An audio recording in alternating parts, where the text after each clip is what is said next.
My mum later on, after we had gotten Desi, said to me, since you were little, you always said you never want to be pregnant. Sure. You want to have a baby. You want to be a mom and you want to adopt a baby, but you don't want to be pregnant.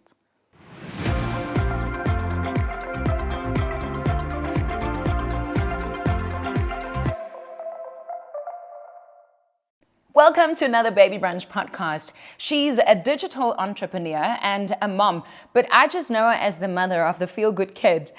Adele Koolen is joining us on Baby Brunch. I feel good. I knew that I would. No. Hey, listen, your CV is so extensive, but I just know you as Desi's mom. Welcome to Baby Brunch. I also know you as the mom agent. Mm-hmm. You're so good with him. I've seen, you know what happened? So the other day I'm at an event. And before I go on stage, they say, okay, our star's going to come on stage and the star's going to open the show with this opening monologue, a longer, the longest script that I've ever seen. And out comes this little guy and he steps on stage and he does the most beautiful speech recognizing South Africa. And it was Desmond Koolen. Yep. Off a teleprompter. I mean, grade 3. And it's so funny because you give him a book to read and it's like pulling teeth. And you give him that script and he takes it and he sort of goes and he reads and then he goes, I've got it. I've got it. I can do this. And I'm like, are you sure? And he's like, I've got it. And we get to rehearsal at 8 p.m. at night and he gets onto stage and he's got it. Showtime. Magic. A big thank you to our support, Epimax Baby and Junior. Also to Curaprox and Jacaranda FM. What's it like seeing your baby on stage like that? I mean, he is a superstar. I hear him on radio on Jacaranda FM. I see how he shows up and how the rugby team likes him and loves him. He does these inspirational messages online and people are just attracted to his positivity. What's it like seeing your kid show up like that? I'm in awe every time. You hold the tears back because it's so hard to explain, because every time I watch him, I just go, wow, that's mine. And how lucky am I to be his mom? And it's, you almost want to pinch yourself. It's like, is this really real? And then I look at him and I go, how are you only 9? Because he's a 9-year-old and trapped in like... Yeah, when you see messages on social media when people go, he's lived before, or people go, he was in school with me in 1965. And I'm like, I get it. He's so wise for his years, and the conversations we have, and he's just such a really cool kid. Well, talking about this cool kid, there was a time where Desmond Koolen wasn't yours. Yeah, that's you. I don't want to cry. It's hard to think that time existed. It's hard to think that those days, that could have been so different. And I cannot imagine life without him. And, I thank God every day that divine intervention, and the way things worked out. And, Ilana, your life works out exactly how it needs to be. And our path was hard and long. And, people always say to me, oh, but don't you wish? No, I don't wish it worked, that our journey worked and our fertility worked. I don't, not for 1 second, because I wouldn't have had him. And I can't imagine my life without this little person in it. Because can you imagine the world without the feel-good kid in it? I mean, no. all of our journeys as parents, it looks different. As a stepmom, my journey started different to other stepmoms. Yeah. And as a mommy and a baby of a little miracle, you know, my little miracle was in NICU. All of our stories are different. What's yours? Because on this podcast, we've given hope to so many people. And on this podcast, we've said to everyone, your curse will become your blessing. And on this podcast, we've said to many parents, sure, that was tough because we fight. We're always fighting. We're fighting a lot. So in a nutshell, so my husband and I, Johan, we got married, and you know, we all have our life planned out. You know, you have this picture. So our picture was we were going to have 2 kids, a boy and a girl, and you know, that's how it was going to be. And the first one was going to be when I was 32, and the second one was going to be when I was 35. And then we decided over copious amounts of wine that we were going to start trying when I was 29. Right. So we would just turn the clock forward and started trying. And after 10 weeks of no period, I must be pregnant. And everyone was convinced. And like 10 pregnancy tests, I wasn't. And I went to the gynae and she scanned and whatever, and she said to me, oh no, well, the right ovary is not working and the left one is lazy. I felt like Miranda on Sex and the City. Oh gosh. I was like, oh great. And I thought, you know, I don't have a lazy bone in my body, but I have a lazy ovary. So like, how exciting is that? And I booked an appointment with Vitalab, the fertility clinic. And off I went in the March, because, you know, you also have to wait like 10,000 years for an appointment. We got there and the doctor scanned us and whatever. And he said, oh, well, there's an egg and we'll start you on treatment immediately. Also know that treatment comes with a price tag of a Ferrari, you know. So we started treatment and we fell pregnant first time. I did not know this about you. No, fantastic. You know, here we go. And 6 weeks later or 4 weeks later, whatever it was, miscarried. Sorry. So Adele, I didn't know. And it was, I was distraught. But I'm also that person. I don't fail. So that set this. Have you ever been on that roller coaster ride? Like the ups and the downs, you know. So as horrible as it is, I'm going to do it again, you know. So it set in motion this thing in me that I'm going to do it again, because no one tells me no, you know. So we went back and he was like, well, at least we know you can fall pregnant. Okay. And I don't know if these doctors have a script that they follow. We're gonna make you a baby. You can't make me a baby.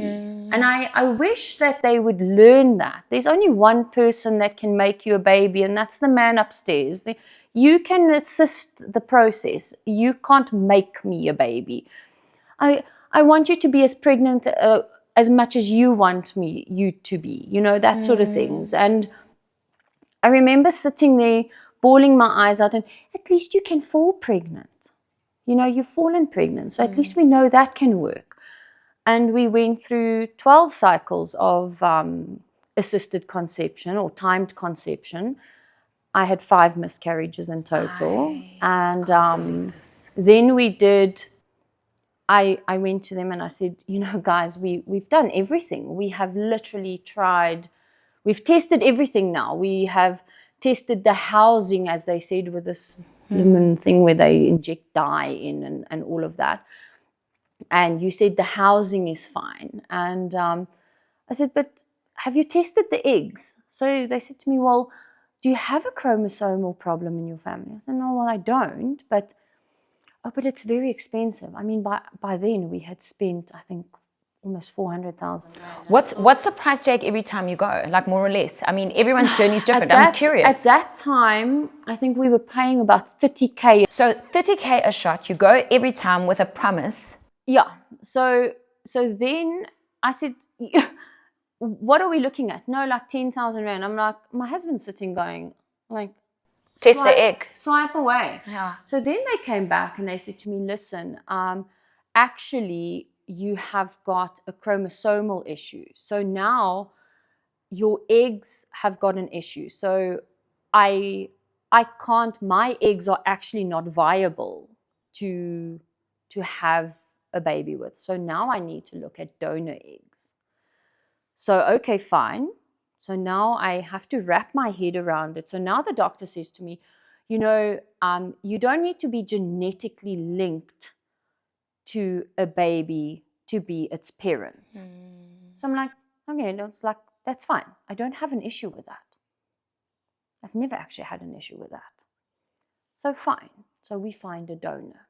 So now we've had an artificial insemination already with the one egg, because please note, we've now tried an IVF on me. 17 eggs that were there on Saturday, I get there on Monday and 16 of them had disappeared into thin air. Gosh knows where. I mean, my body just ate them, apparently. I was hungry over the weekend. This is just what happens. And so now we've had 13 failed attempts. Okay. So now we get a donor. Lots of fun. Yeah. You know, so now we... How do you ask for a donor? Like, how do you... So they have this... so that's quite interesting. So you get... there's like a catalogue. It is a catalogue. But it's only of baby photos. So you don't actually meet the person. It's all anonymous. So you will send your baby photos in and a medical questionnaire and all of those things. And your intellect and your high school and all Mine of those would have been things. Fabulous. So yeah, no. So and then I look at all of that and your medical background and all of that. And you know, do you have all your toes and all your fingers and all of that? But I don't know what you look like as an adult. Right. So anyway, so we choose our donor and we then implanted twice at this one clinic. And then I moved and I took my little eggs in a cooler box to another clinic. I then decided, you know what, let's get a new donor at the new clinic. What happened to the other two, the first two that you implanted? Those ones didn't survive the thawing process. So that also happens, you know. So then we started at a new clinic and we were at this clinic, and shame the doctor there was very old. He was so sweet. He would say to me, Mrs. Koolen, I don't know who you pray to, but you must pray and believe that you deserve to be a mom as much as the next person. He was very sweet. And so we got this new donor and we did 3 IVFs there. So by then, I mean, we were a good 900K in. And nothing. And then we decided to take a break. And I was just like... By this stage, you must be exhausted. I mean, you know what's interesting? I was like dead. When you talk about adoption and your little baby that you... Because we all know how the story ends. When you talk about your baby, your child, the one that we are talking about today, you beam with sunlight, you start crying, you become so emotional, and it's wonderful to see. But when you talk about infertility and IVF and that process, you look really frustrated. Well, you know, I think someone said to me the other day, you speak so candidly about it. And years ago, I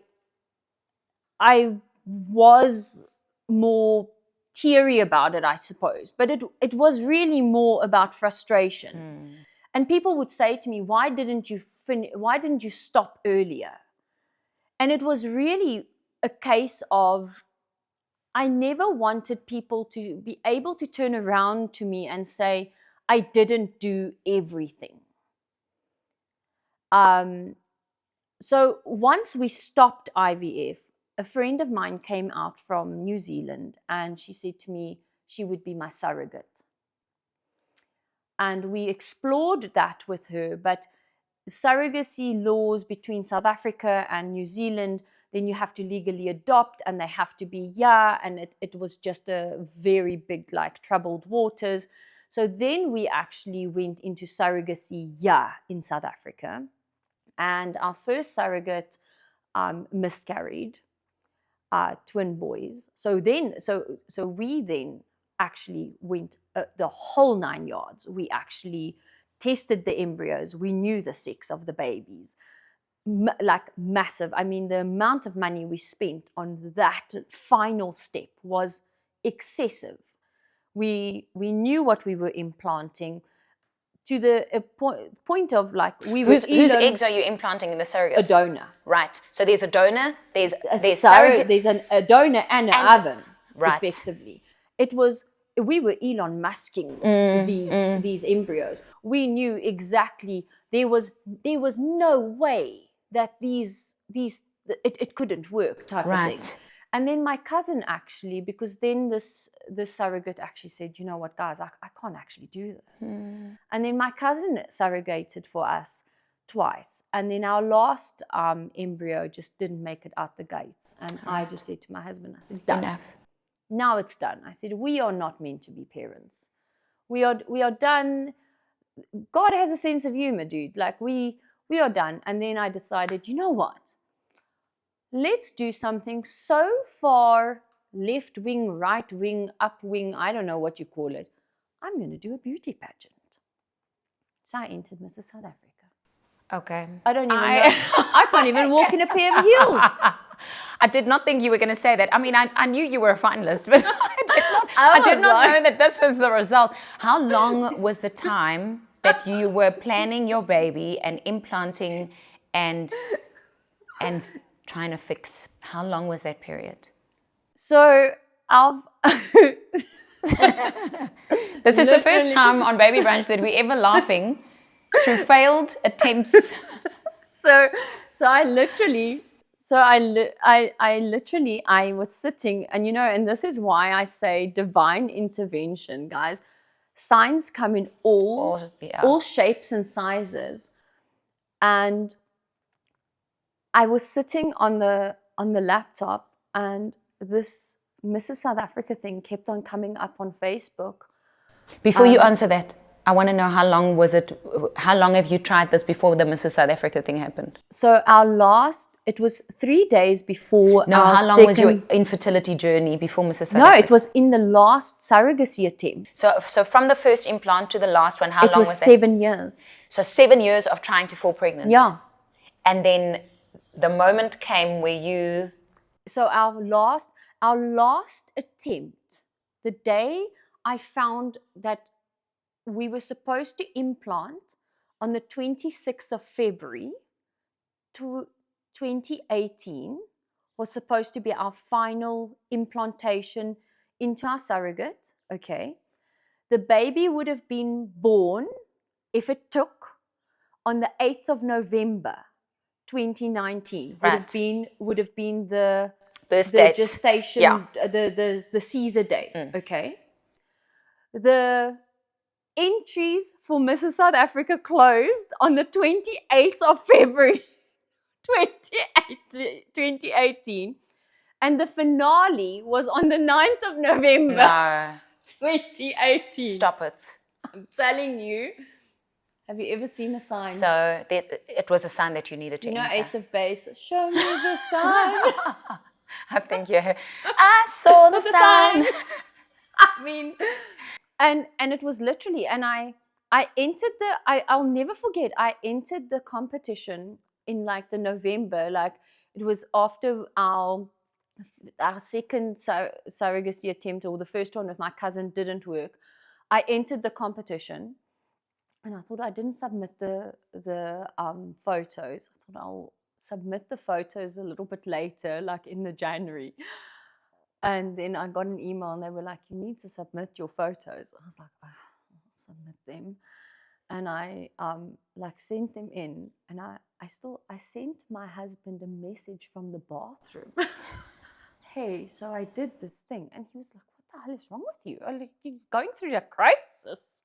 I was like, Entering a pageant. I am going through a crisis. Yeah. My life is a crisis. Oh. And and I mean, after it didn't work with her the last time, I was just like, I need a break. And then I started talking about it, and it was hard for him, because up until that point we had told nobody that we used donor eggs. And now the story is becoming public. And how does your partner deal with that? And I'm telling people I've used donor eggs. And I said to him, what's the issue? It's me. I'm the problem. I can't have children. I can't use, it's my eggs. It's my uterus. So I don't really know what your issue is. You have super sperm. So, why are you feeling? And he couldn't actually answer the thing. And it was a long thing, and eventually he said to me, I just don't want you to be hurt by people's comments. And I was like, I'm actually fine by it. And my mum later on, after we had gotten Desi, said to me, since you were little, you always said you never want to be pregnant. Sure. You want to have a baby. You want to be a mom, and you want to adopt a baby, but you don't want to be pregnant. It's something that you spoke. And, the thought of pregnancy has always petrified me. And it has always, and I've never really, I look at pregnant people and I'm like, oh, it's lovely. I'm not the person that puts my hand on your stomach. Yeah, please don't. I'm not.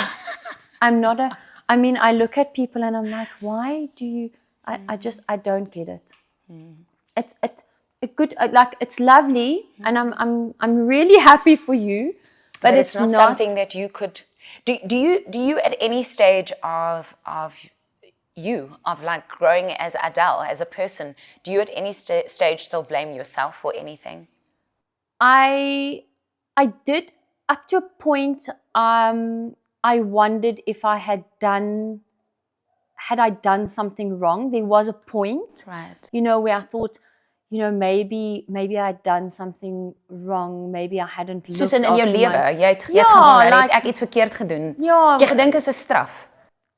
Yeah, I thought maybe I partied too much. Maybe I'd done something wrong. Maybe I didn't believe. People make comments like you don't believe in God enough. You don't believe enough. You need to trust the process more. But we can't listen to all those voices, right? But when you're in the thick of it, you believe everything. You believe everything. And I was angry. I was angry at God for a long time. And I was like, what is the lesson in this? But when we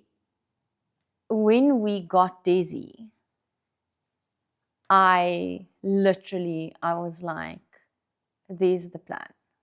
That little boy, I look at him every day and I just go, and I say it all the time. I'm not the biggest religious person. I have a relationship with the Lord. I'm not the church going, I'm not the Bible reading person. But I look at my son and I know that is God's plan. That is blessed and highly favored. That is the picture. He is God's work. That's just. I think you are a believer, Adele. When you can look at your baby. No, and exactly that. I don't. I look at him and I know that is the plan. This is the plan. Yeah. Do you know that I have not asked one question from this silly iPad that I'm holding? I am hanging on your lips. Because we all know, and I remember in COVID, we had a conversation about adoption. And we even had a conversation about adoption on this podcast to someone at a kinderhuis, so a safe house. Yeah. And in every conversation, they tell us how difficult adoption is, But here's the thing, right? As someone who is watching and who's the aunt and who is seeing and who's experiencing, when I see a mommy and an adopted child, do you know what I see? I always see a child who's thriving. When I see a relationship with a mom and a dad and their adopted child, I always see a happy family and a thriving family. Do you think adoptive parents are trying harder? You know, I think families just try hard. I don't think it's the adoptive bit that I think families just try hard. I think parenting is hard, and I think motherhood is hard. And I think, you know, a friend of mine said to me once, I said, you know, am I doing the right thing? And he said to me, the fact that you ask that question means that you care enough. And that means that you are trying. He says the parent, the person that doesn't ask the question is the parent that doesn't care. And that to me resonated so. And, you know, as moms, and you know, you're constantly wondering whether you're doing enough. And adoption it's hard. There's so much red tape, and it was one hell of a journey. And I mean, we got Desi on the 20th of Feb 2020. We went into lockdown literally days after that, yeah. Just like a month later. We got this little boy. He was 90 centimeters tall. Oh, mommy. He had eyes big, cheeks, between the cheeks and the eyes. I don't know which was bigger. He didn't speak a word of English. And he was bewildered. And I remember going to fetch him, and he walked down the passage of this place. Have you ever watched Ballade of Enkelen? That place that they were in. That's what this place looked like where he stayed. And he came walking down, and I remember my first thought was, what if he doesn't like me? What if he comes down there and he screams and runs? I mean, and he walked down, and I was standing on my haunches, and he sort of walked, and I went, hello, Desmond. And he looked at me, and he put his hands on my face like this, and he went, hello. And then I put my hands out to hug him, and he just put his hands around my neck, and I was like the flake advert. All resistance crumbled. I and my friend Jacqueline looked at me, and she went, don't cry, because we didn't know how he would react. Right. And I was like, and we went, I changed his clothing and left everything that he had there, because, you know, I brought new stuff, and we got into the car, and he just sat and he looked out the window, and we got to Jax's house, and Johan arrived. Your husband. And Johan it was so funny, because Johan, bless his soul, walked up and he shook his hand. Put his hand out. And he went, I am your father. He went, hi, I'm Johan. And Jacqueline went, nee, jy's papa. And I mean, we got thrown into parenthood overnight. And it's cute. I'm laughing because it's a sweet story. Yeah, and I mean, like, we had this little boy, and like now you have to bath him and all this, and you don't know how to. You also don't know how he's going to react. Hold the thought, because I want to tell the story. So this is a video of Adele and Desmond sitting on stage. So they are now telling the audience Desi's version of how he saw how this all played out. He's basically telling the story of how he was adopted. I want to tell you my story, how I got found by my mom and dad. Once upon a time, there was a tummy mommy. He grew a little baby, and named that baby Desmond. Tummy mommy loved the baby so much, but she couldn't take good care of him. He gave me to Tiny Sandra. They told him, can you find a good family for Desi? And then we fetched Desi. And then I went home with Adele and your honey. And then we were living happy ever after. We got a piece of paper which says yours forever family. So this is the piece of paper that the judge gave Desi and gave us. And what does this piece of paper mean, Desi? We are forever family, and I'm adopted to my mom and dad. And no one can take you away. Yeah. I mean, that's cute, right? Who told him that story? So we said from the beginning that we were going to be transparent and open about his story. Also, you have to remember, he was 3.5 years old when he came to us. So he knew there was no mom and dad from the beginning. Right. I mean, it's not like, there was someone beforehand. And so we started the story with, once upon a time, there was this little boy, Desmond, who lived with his friends at this place. And there was a lady and a man, Johan and Adele, who went all around the world, and we were looking for this little boy, and we found Desi. So that's how it started. And as he got older, we extended the story, and then it was the tummy mommy, and the tummy mommy had Desi in her tummy, and she loved him very much, very loved from the beginning. The beginning. And, so it's always been like that. And the forever family. And once he got adopted and we got the papers, the adoption papers came through, and we got the forever family papers. So as he's gotten older, and as he's, the story has grown. And it's quite interesting, because the year that he was 7, so that was last year, 2024, yes, last year, he did a road show, and Ed Jordan actually did an interview with him. And in that interview, he tells his story as well, but he actually talks about his setup at the place that he was at. He remembers. And he remembers. And I mean, there he says to Ed, he says, Ed, imagine 8 of us in one room. Okay. 3 of us sleeping in one bed. No I love yous, no mom and dad, no plasters when you get hurt. And he talks about his time at this place. And he doesn't have a lot of recollection of his time there, but every now and again, there's little parts that come up and little triggers.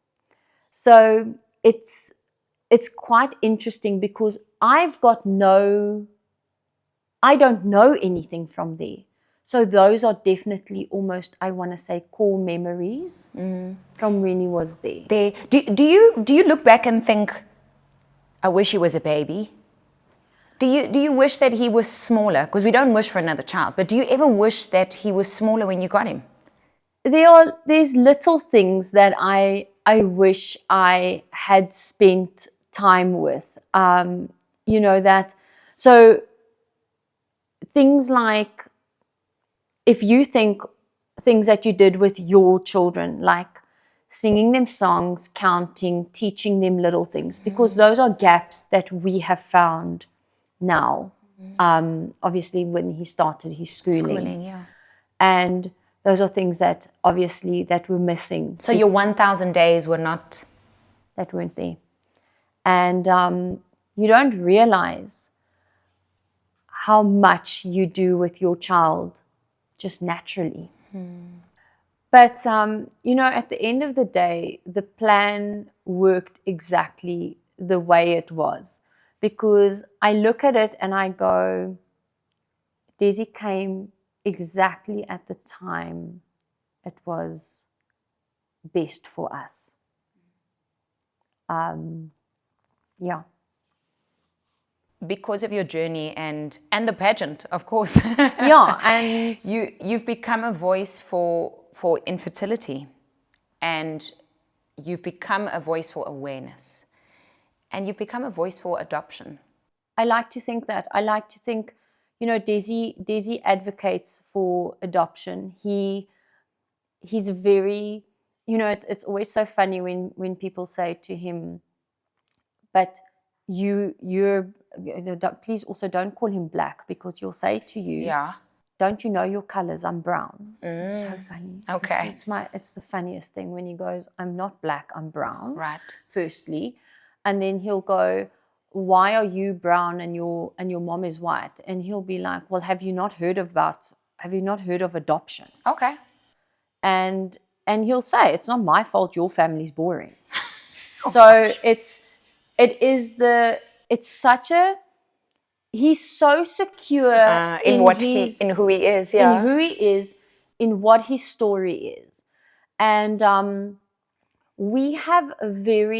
he's asked about his biological mom. As he's gotten older, he has asked, he recently asked what his surname was before he came to us. Was his name always Desmond? His name has always been Desmond. We kept that. Okay. But he's asked about his I surname. think for us, obviously, he knew that he was always known as Desmond. Yeah. And it was also for us, a tribute to his bio mom. She was very young when she gave him up. And I know this sounds cliche, but for me, I'm exceptionally grateful to her. And, it's so easy to judge. You don't know what had to go through her to make that decision. Yeah. Until your foot is in the shoe, don't cast judgment. And the magistrate who gave us the foster care order was the same magistrate who she signed her parental rights away in front of. And she said to us, you need to know that she loved him. She cried the day she signed him away. And that, to me, she looked after him. She loved him so much. And Desi knows that. And he asked us, he wanted to know. And Johan and I sat with him, and I said to him, tell me why. Why do you want to know? Why do you want to know what your name was? Why do you want to know who she was? And he said to me, but mommy, she was a person. She's a person. I want to know who she is. And I want to know who I was before. And we sat with him. We showed him his birth certificate before. And he looked. And it was a non-event. He looked at it and he went, oh, okay. And we moved on. Just shows you, hey, the things that we... And, I won't lie. It was like a dagger to my heart when he went, I want to know what my mom's name was. And I was like, and he went, you are my mom. It won't change it. Because I think he immediately, he's got such an EQ. And he said, but she's my tummy mommy, and I just want to know. And he's also said to me, like, we have a place in St. Francis, and there's a informal settlement, and we've driven past, and he has said to me, did my tummy mommy live like this? Okay. So I said, well, I don't know, my boy. And he goes, but you've said that she couldn't look after me, which means she must be poor. So, then he sees the little kids and he goes, so I would have lived like this. So he's very aware of how privileged he is. And, I said to him, and then he goes, Mom, do you think she knows I'm okay? And I said to him, well, the only way you can let her know that is by praying and, telling God to put a message in her heart. And he's done that, where he goes, it's so cute. And he goes, baby Jesus, please tell my tummy mommy not to worry about me and tell her that she can have a new family. So it's, like I say, the level of EQ in that 9-year-old is more than most adults I know. So Superstar Desi is now called the Feel Good Kid, and he's on stages across South Africa and the world.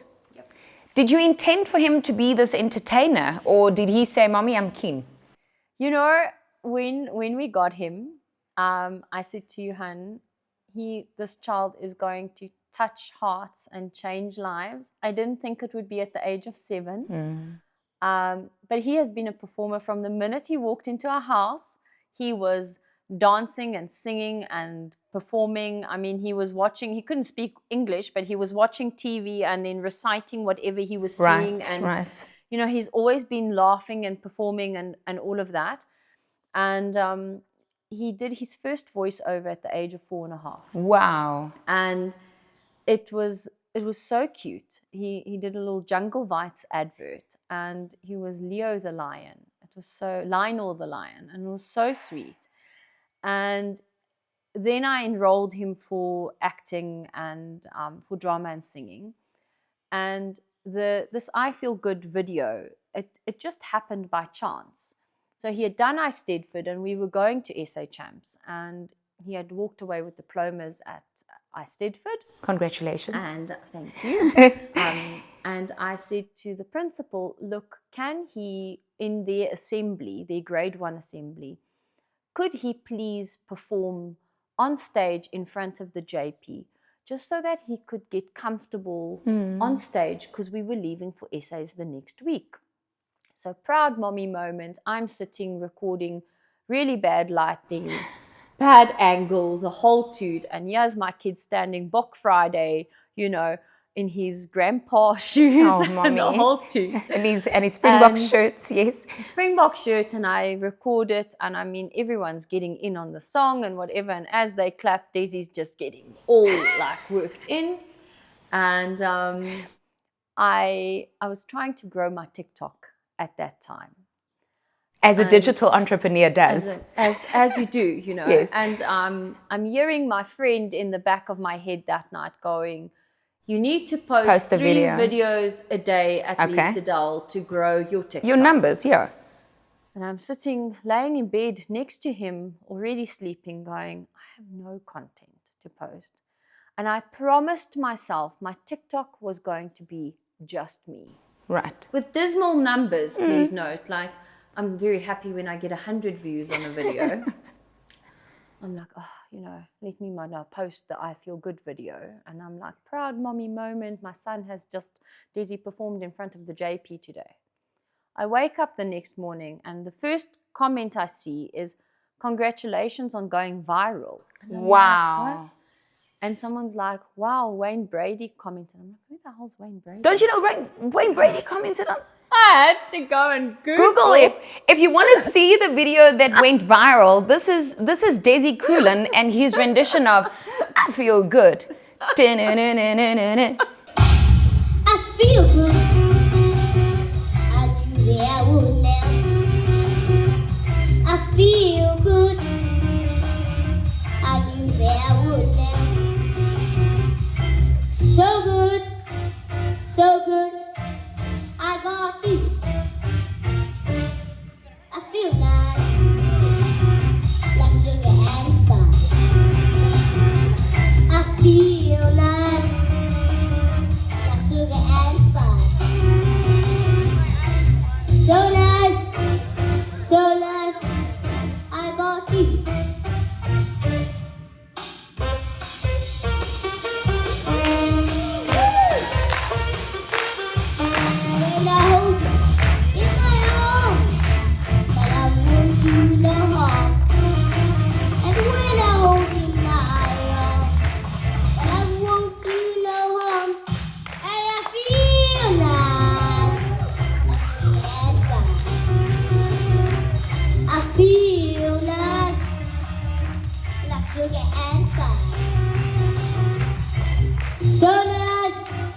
So nice, I got you.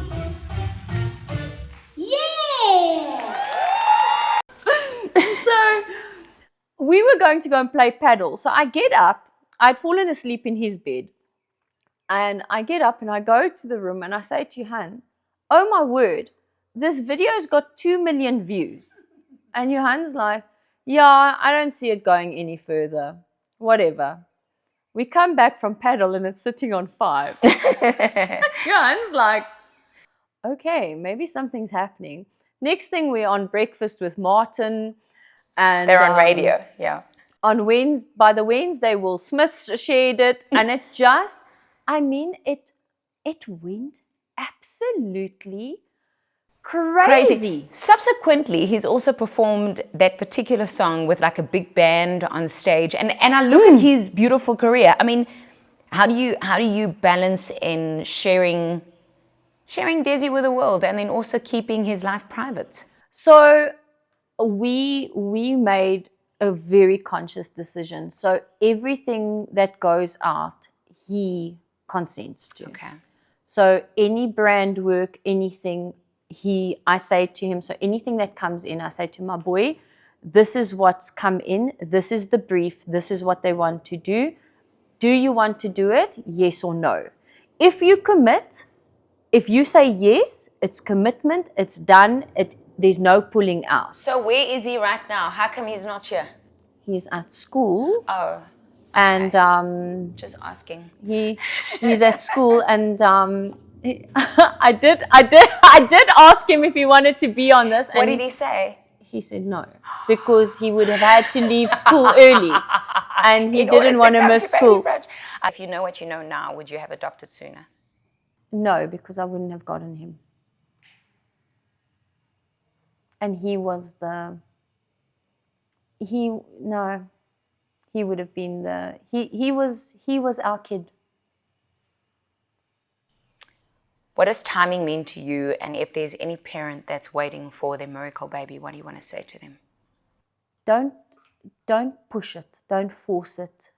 It will happen when it needs to happen. I look at us, and we were pushing and pulling, and it can cause so much heartache, and it can push you together or it can pull you apart, and you need to communicate, and if anything, don't bankrupt yourself. I mean, we didn't bankrupt ourselves, but don't let it consume you, because it can become such a over-consuming thing. Keep perspective. Don't let the outside world dictate to you, and focus on what's going to work for you. And it's okay to take a step back, to take a breather, whether that breather is 5 minutes, 5 months, 5 years, it's okay. And to women and to men, it's okay if you decide not to have those children. And it's okay if you adopt, it's okay if you don't, it's okay if your picture looks different. It's okay if your family is just you two. It's okay if you adopt 5. It's okay if you don't adopt at all. You're not defined by parenthood. That was my big thing about Mrs. South Africa. Being a mom comes in so many ways and shapes. Being a mom could be just coming to your daughter and sitting and listening to her and being the add-on mom. You don't have to physically give birth, or you know what I mean? You don't have to be a parent to be a parent, if that makes any sense. Adele Koolen on Baby Brunch. Desi's mom. Are you the feel-good mom? I'm a feel-good mom most days.